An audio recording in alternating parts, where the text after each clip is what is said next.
예, 더위와 장맛비가 교차하면서 날씨가 많이 덥고 지난밤에는 비가 많이 왔는데요. 피해는 없으십니까? 예, 오늘도 별일 없이 예배 올 수 있음이 은혜이고 예배 오신 여러분들을 사랑하고 축복합니다. 1980년 3월 프랑스 파리 브레스 병원에 그 당시 세계적으로 유명한 실존주의 철학자 사르트르가 입원했어요. 그런 죽기 전 한 달 동안 병원에 입원했는데 의사와 간호사들에게 고함을 지르고 병문안 온 사람들에게 소리를 지르고 아주 발악을 했다고 합니다. 사르트르는 인간의 존재와 자유라는 제목으로 수많은 논문을 쓰고 수필을 쓰고 또한 주옥 같은 글을 남겼고요. 많은 사람들에게 충격과 감명을 주었던 유명한 철학자죠. 근데 그의 말로는 참으로 비참했다고 전해집니다. 결국 1980년 4월에 입원한 지 한 달 만에 사르트르는 그의 동거녀 시몬느 드 보바르의 품에 안겨서 숨을 거두었습니다. 1929년에 치러진 프랑스 철학 교수 임용 시험에서 사르트르가 전체 1등을 했고요. 보바르가 2등을 한 글자 그대로 최고의 지성인 커플이었습니다. 그러나 당대 최고 지성인 부부도 죽음 앞에서 할 수 있는 것이 아무것도 없었고 그가 죽고 난 후에 프랑스 학자들과 신문들이 이런저런 사르트르의 이야기를 떠들었습니다. 인간의 책임과 자유 그리고 개인으로서의 인간의 주체적 존재성을 강조하는 인간의 주관성을 중요하게 생각하는 실존주의에 대해서 담담히 담론을 펼쳤던 대철학자요. 최고의 지성인 사르트르가 왜 이렇게 처참한 모습을 보여주다가 비참한 죽음을 맞이해야 했는가? 인간 자신이 가장 중요한 주체라고 외쳤고 따라서 죽음으로부터의 자유를 그렇게도 외쳤던 사르트르. 그의 마지막이 이렇게 비참했던 이유가 무엇이며 그가 그토록 주장했던 인간 실존의 참모습은 과연 무엇인가라는 회의론들이 일어났습니다. 그때 무명의 한 독자가 사르트르의 비참한 죽음에 대해서 신문 독자 토고란에 이렇게 올렸다고 해요. 사르트르의 인생 말로가 그렇게 비참했던 이유는 사르트르에게는 돌아갈 본향이 없었기 때문이다라고요. 여러분, 우리는 천국 여권, 영주권 아니 시민권을 가진 사람들이죠. 천국행 여비는 예수님이 지불하셨고요. 갈 곳이 있는 사람들이라는 거예요. 제가 어른들한테 이런 설교를 많이 했습니다. 이 세상에 이후에 갈 곳이 있다고 믿고 확신하는 사람과 살다가 죽으면 끝이지라고 생각하는 사람의 삶이 여러분 당연히 다르지 않겠습니까? 우리는 미래를 지금 현재에 살고 있는 사람들이에요. 그것이 아직 완성되지는 않았으나 이미 임한 하나님 나라의 삶입니다. 하나님과 관계가 회복되어서 그 나라의 사람의 정체성과 그 나라의 합당한 가치관으로 사는 것. 우리는 우리를 하나님과 화목하게 하려고 이 땅에 오신 예수님으로 인해서 하나님과 관계가 회복되어서 하나님과 영원히 함께 할 수 있게 되었다는 거죠. 그러므로 예수님을 믿는 우리는 우리의 마지막이 두려움이 아니라 강하고 담대함으로 나가야 하는 사람들이라고 성경이 말하고 있습니다. 주변에 노인을 케어하는 분들이 많이 늘어났는데요. 노인을 케어하는 분들의 이런저런 얘기를 들으면서 인간 수명 100세 시대가 사는 것도 죽는 것도 참으로 큰 숙제가 된 시대가 아닌가 그런 생각을 합니다. 인간은 아무리 잘났다고 큰 소리 쳐도 그저 한낱 피조물에 불과할 뿐이죠. 여러분, 죽음이 두렵지 않다면 세상에 무서운 것이 없다고 합니다. 세상은 우주의 종말에 대해 관심이 많고 종말에 대한 다양한 영화가 제작되어서 인기를 끌었었죠. 오늘 말씀은 종말의 징조가 무엇이고 이를 대하는 우리의 자세가 어떠해야 하는가를 우리에게 질문하고 있습니다. 우리의 대답이 어떠해야 할까요? 우리는 종말을 아는 자로서 환난 가운데서도 두려워하지 말고 인내로서 믿음의 길을 꿋꿋이 걸어가야 한다고 말씀하고 있습니다. 오늘 본문 5절에서 7절은 성전의 운명에 대해서 그리고 8절에서 11절은 예루살렘과 시대의 끝을 알리는 징조들에 대해서, 그리고 12절부터 19절은 제자들의 운명에 대해서 이야기하고 있어요. 먼저 5절에서 7절은 성전의 운명에 대한 경고와 질문으로 8절부터 시작되는 종말에 대한 예수님의 말씀이 주어지게 되는 배경이 됩니다. 5절, 6절에 보면 어떤 사람이 성전을 가리켜 그 아름다운 돌과 헌물로 꾸민 것을 말하매 예수께서 이르시되 너희 보는 이것들이 날이 이르면 돌 하나도 돌 위에 남지 않고 다 무너뜨려지리라. 오랜 시간에 걸쳐서 꾸미고 장식했고 민족의 삶과 종교의 중심을 차지했던 성전이에요. 사람이 상상할 수 있는 가장 아름다운 건물이 성전인데 그 성전이 비참하게 무너질 거라고 예언을 하십니다. 주석가들은 본문에 언급된 성전은 예루살렘 세 번째 성전으로, 이 성전은 헤롯 대왕에 의해서 세 번째 지어진 것을 가리키는데 BC 19년부터 짓기 시작한 이 성전은 예수님 당시까지 준공되지 못한 상태였다고 해요. 그럼에도 불구하고 성전 입구에 서 있는 아름답고 화려한 흰 대리석과 또 여러 부호들이 드렸던 휘황찬란한 그 귀금속과 보석들로 장식되어서 보는 이들로 하여금 감탄을 자아냈던 그런 예루살렘 성전의 웅장하고 화려함을 이야기하고 있습니다. 성전은 하나님과 이스라엘이 맺은 수천 년간의 관계의 상징이기에 성전의 파괴, 이것은 경건한 유대인으로서는 상상할 수 없는 일이었어요. 그런 성전을 두고 예수님이 돌 하나도 돌 위에 남지 않고 파괴될 것이라고 말씀하시자 사람들은 성전 파괴가 언제 일어날 건지, 또 그때는 어떤 징조가 일어날 건지 묻습니다. 이에 대해서 예수님이 이런 말씀을 하셔요. 많은 사람들이 내 이름으로 와서 이르되 내가 그라 하며 또 때가 가까이 왔다 하겠으나 그를 따르지 말라라고 경고합니다. 오늘 말씀은 예루살렘 함락과 성전의 멸망을 두고 일어나는 거짓 그리스도와 거짓 선지자들의 말씀이에요. 그들에 대한 말씀입니다. 그런 위기와 불안의 시간에 예루살렘에는 그런 거짓 선지자들이 많이 출현했고요. 그들은 심지어 표적과 기사도 보였습니다. 그래서 할 수만 있으면 택하신 자들, 하나님의 말씀과 복음을 믿는 교회와 신자들까지 미혹하고자 했던 거예요. 그러나 여러분, 그런 위기의 시간에 그런 거짓된 자를 따르는 일은 큰 화가 됩니다. 육체적인 생명뿐만 아니라 영적인 생명도 위태로워지기 때문이에요. 여러분, 누가복음 1장은 1차 유대 전쟁 이후에 기록되어 있어요. 70년도 전후를 보고 70년에서 4, 5년 전부터 전쟁이 일어났기 때문에 누가복음은 그 이후에 기록되었습니다. 유대 전쟁은 유대인이 로마 제국의 통치에 대항해서 일으킨 전쟁인데 유대 로마 전쟁은 거의 5년 정도 걸렸고요. 예루살렘 포위와 함락은 5개월 정도 걸렸다고 해요.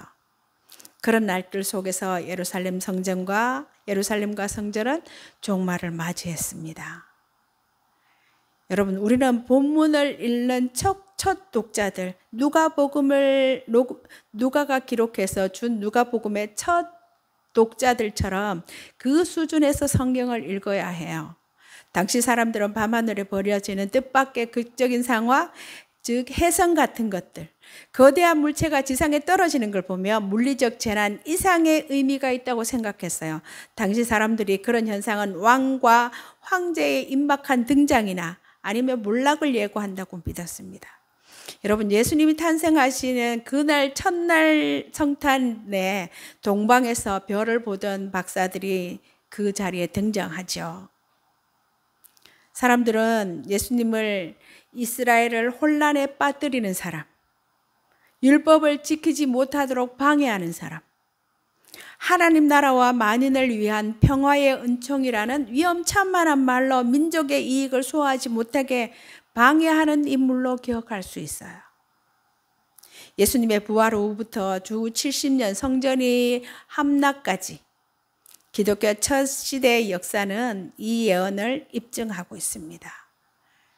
여러분, 복음서들은 초대교회, 즉 1세기 예수님이 십자가에 돌아가시고 그 이후 1세기 그 당시 교회 공동체들의 신앙 고백이라고 보시면 됩니다. 그래서 복음서에는 예수님이 직접 하신 말씀과 처음 예수 믿은 초대교회 공동체들의 신앙 고백이 복음서입니다.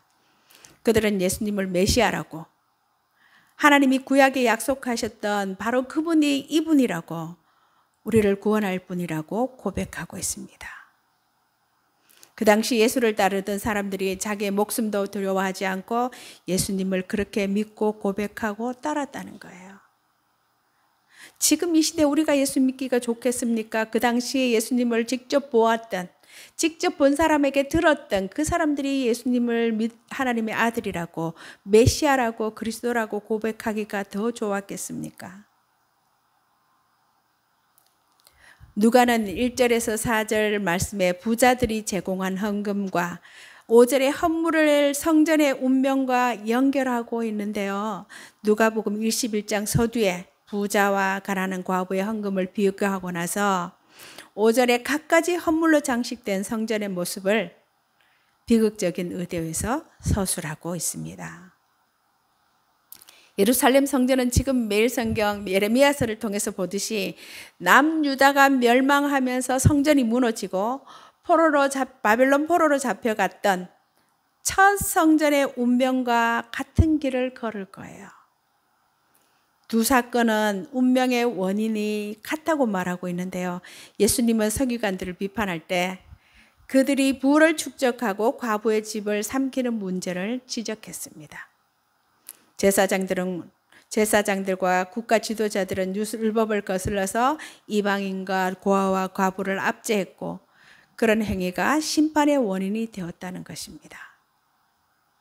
그들은 하나님이 예루살렘을 처소로 선택하셨다는 약속에 근거해서 하나님의 처소인 성전은 피해를 입지 않을 것이라고 확신했어요. 그러나 성전이 하나님의 뜻에 합당하게 사용되어야 했음에도 불구하고 종교 지도자들은 그곳을 강도의 소굴로 만들었습니다. 여러분, 성전에 대한 그들의 확신과는 다르게 언약의 요구에 따른 윤리적 실천이 따르지 않을 때, 함께하지 않을 때 하나님은 그 성전에 계시지 않습니다. 예레미야 7장뿐 아니라 구약의 여러 본문에 따르면 하나님을 향한 경배 예배를 공의의 실현으로 증명하지 못하는 백성들이 드리는 제물을 헛되고 그들의 제물은 헛되고 그들에게는 하나님이 심판이 임한다고 했습니다. 성전을 자신들의 종교, 사회, 경제적 관심을 채우는 수단으로 사용하느라 제사장들은 성전을 하나님께 기도하고 세상을 향해 공의를 실현하는 하나님의 집으로 관리하지 못했어요. 예수님은 본래 목적을 상실한 성전의 파멸을 예고하십니다. 여러분, 순례자들과 예배자들이 하나님이 아닌 인공 건축물에 의해 경외심과 감동을 선사받는 것을 재앙의 전제로 보고 계십니다. 그것을 보고 감동하는 것을 그것이 무너질 거라는 재앙의 전조로 보고 오신다는 거예요.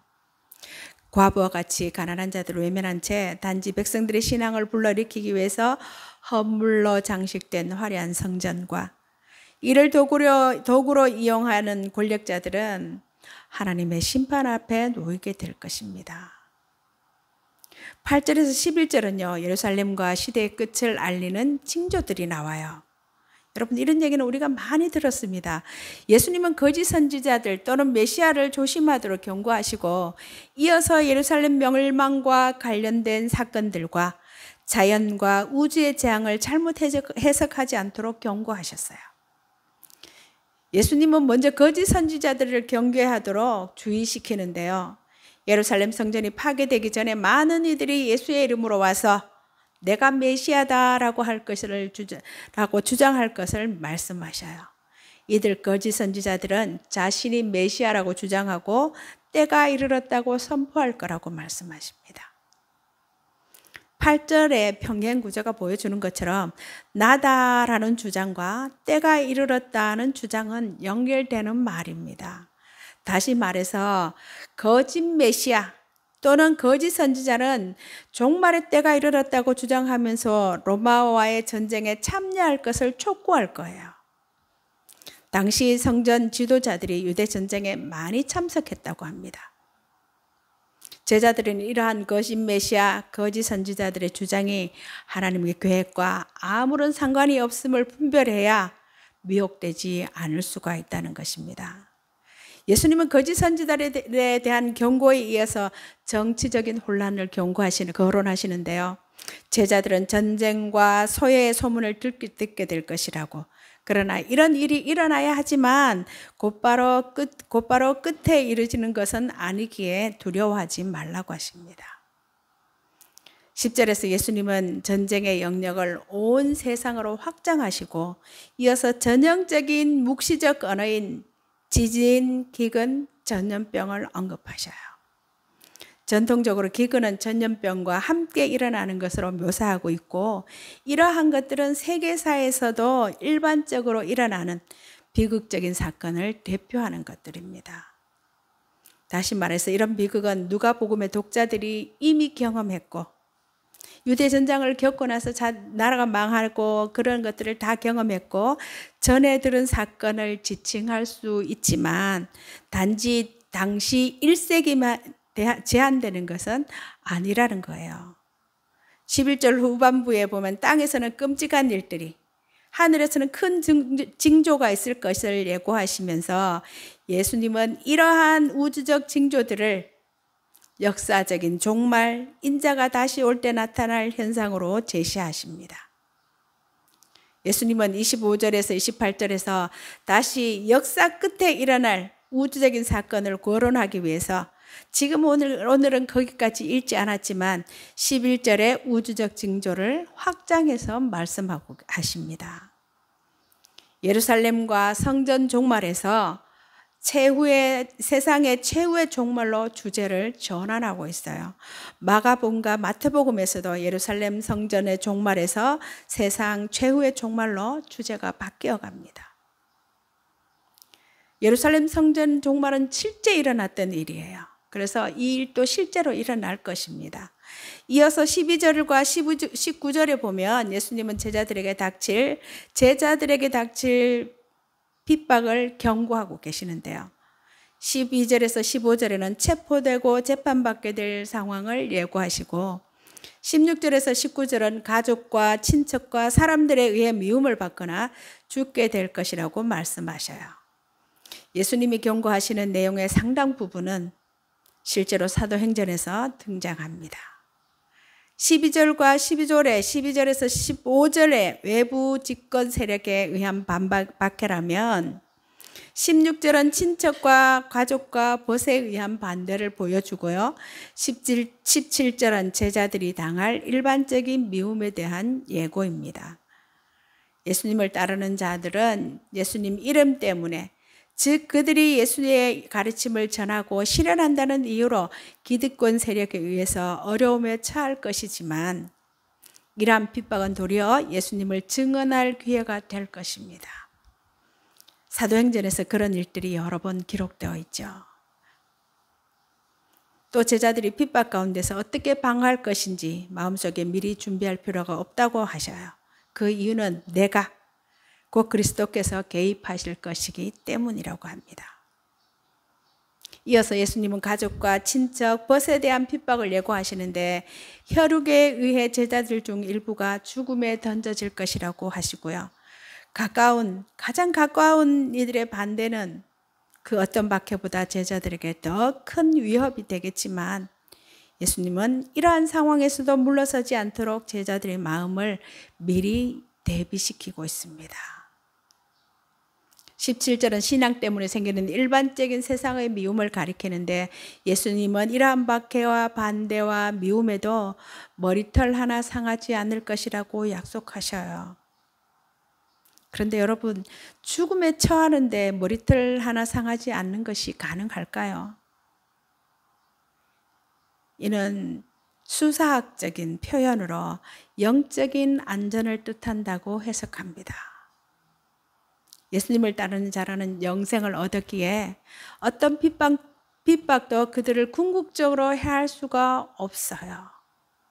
그래서 예수님을 신실하게 의지하는 제자는 박해 가운데서도 믿음을 지킬 수가 있다는 것입니다. 그들의 믿음을 흔들어 놓을 수가 없다는 것이죠. 우리가 로마서 8장에서 자주 읽는 말씀이 있습니다. 37절부터 보면 이 모든 일에 우리를 사랑하시는 이로 말미암아 우리가 넉넉히 이기느니라. 이어서 이렇게 말하죠. 내가 확신하노니 사망이나 생명이나 천사들이나 권세자들이나 현재일이나 장래일이나 높음이나 능력이나 높음이나 기품이나 다른 어떤 피조물이라도 우리를 우리 주 그리스도 예수 안에 있는 하나님의 사랑에서 끊을 수 없느니라. 아멘. 여러분, 예수님은 성전의 화려한 외관을 보지 않으셨어요. 예루살렘 성전의 겉은 화려하고 웅장했지만 강도의 속을 부패의 온상으로 변해버렸습니다. 사람들은 화려한 성전 건물에 마음을 빼앗겼지만 주님은 그것을 보고 회칠한 무덤 같은 성전 안에 있는 사람들의 감춰진 실상을 보고 멸망을 선포하셔요. 성전이 무너질 것을 예고하자 제자들이 놀라서 그날이 오기 전에 있을 징조를 묻습니다. 그들은 성전이 무너지는 것을 세상의 종말로 생각했어요. 예수님은 몇몇 징조들을 소개하고 종말을 준비하는 성도의 자세를 가르치십니다. 여러분, 오늘 말씀은 마지막 때를 살아가는 성도의 태도는 어때야 하는지 교훈합니다. 성전 멸망 전에 메시아를 자처하는 거짓 선지자들이 많을 것이니 미혹을 받지 않도록 주의하라고 하셔요. 멸망에 대한 근거 없는 불안과 두려움이 믿음을 흔들어 놓을 수 있으니 경계하라고 하십니다. 그리고 거짓 선지자가 와서 신적인 권세를 행사하면서 미혹할 것이니 현혹되지 않도록 주의하라고 말씀하셔요. 또 곳곳에 난리와 소의 소문이 들리더라도 동요하거나 두려워하지 말라고 하시는데 이것은 아직 끝이 아니기 때문입니다. 오늘 우리에게 가르쳐 주신 예수님의 종말론은 종말의 징조를 찾거나 종말의 시간표를 탐구하는 것이 아니에요. 무슨 큰 재난이 일어나면 종말이 가깝다 하고 무슨 큰 경제 위기가 닥치면 사람들이 또 종말이 왔다고 하고 무슨 큰 전염병이 생기면 큰 자연재해가 생기면 세상 종말이다, 종말이 가깝다 하고 그런데 그게 아니라는 거예요. 이런 일들은 시대마다 반복될 것입니다. 그런 난리를 보면서 세상의 끝이 왔다고 떨지 말라고 하셔요. 우리가 코로나19 바이러스를 겪으면서 급진주의적 종말론자들의 목소리가 커지기도 했고 이 팬데믹을 종말의 징조로 해석하기도 했고 우리는 온갖 억측을 들었습니다. 여러분, 이단들 대부분은 종말에 대한 다른 해석을 합니다. 그런데 사람들이 거기에 혹해서 같이 그 길을 따라간다는 거예요. 징조의 과대 해석에 속아서 따라가면 안 된다는 것입니다. 그 징조의 과대 해석은 지금 2000년대 지금 와서 생긴 게 아니고 예수님 1세기부터 이미 그런 일들이 많이 일어났다는 거죠. 그리고 그 사람들은 인기를 끌었어요. 힘을 가졌어요. 많은 사람들이 거기에 유혹을 받아서 특히 하나님 나라를 많이 사모하는 사람들, 속히 그 나라가 오기를 바라는 사람들이 거기에 유혹되었다는 거죠. 여러분, 수세에 몰린 영적 공경과 고난 속에서 궁색한 변명과 변증이 아닌 복음과 성령의 능력을 드러내는 예수의 증인으로 살아가기를 위해서 기도해야 합니다. 정말의 크고 작은 전쟁과 재난, 광범위한 기근과 천연병, 환경오염에 따른 가공할 재앙들이 닥칠 것을 예고하시는데요. 재난은 우주적 격변으로 이어져서 무서운 공포를 자아낼 것입니다. 믿는 이들이 고립되어서 주변으로부터 미움과 박해를 받을 것을 예고하셔요. 하지만 주께서 보호할 것이니 이것을 복음 증거의 기회로 삼으라고 촉구하십니다. 여러분, 기근과 재난이 닥치면 사람들이 생존에 급급합니다. 사랑은 식어지고 싸움은 격화되고 자칫 전체주의적 명령이 사람을 사로잡을 수가 있어요. 그 길을 따르지 않은 사람은 손가락질을 받을 것이고 그 길을 따르지 않은 사람은 외면을 받을 수도 있다는 거죠. 인류의 미래가 누구의 손에 있는지를 아는 우리는 두려워하지 말고 사랑의 불씨를 지키면서 충성스럽게 주님의 날을 기다려야 합니다. 여기저기 내가 생명의 강화를 찾아서 헤매는 것이 아니라 주님의 약속을 신뢰하면서 인내로 행하는 자가 구원을 얻을 거예요. 예수님은 오직 그날이 언제인지는 알 수 없지만 그날은 분명히 올 것인데 그날을 맞을 준비를 하며 살아라고 말씀하셔요. 여러분, 이 한 주간도 땅에 속한 사람이 아니라 하늘에 속한 사람으로 살아가기를 힘쓰는 우리 예배 가족들 다 되시기를 바랍니다. 하나님 지금도 살아계셔서 역사의 주인이십니다. 기도하겠습니다.